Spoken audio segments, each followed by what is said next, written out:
السلام علیکم ورحمۃ اللہ وبرکاتہ۔ محترم سامعین، اگر آپ کو کسی چیز سے خطرہ یا خوف ہے تو آپ اس دعا کو پڑھا کریں۔ اس دعا کی فضیلت یہ ہے کہ رسول اللہ صلی اللہ علیہ وسلم جب کسی سے خطرہ محسوس کرتے تو یہ دعا فرماتے تھے۔ اس دعا کو شروع کرنے سے پہلے میں اپنے دوستوں سے گزارش کرنا چاہتا ہوں کہ اس دعا والی ویڈیو کو اپنے دوستوں کے ساتھ شیئر کریں تاکہ وہ بھی یہ دعا سیکھ سکیں، اور جو لوگ ہمیں ابھی تک سبسکرائب نہیں کر سکے وہ بھی ہمیں سبسکرائب کر لیں۔ بسم اللہ الرحمن الرحیم۔ اللہم انا نجعلک فی نحورہم ونعوذ بک من شرورہم۔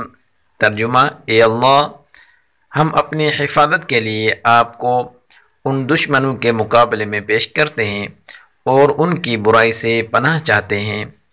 اللہم انا نجعلک فی نحورہم ونعوذ بک من شرورہم۔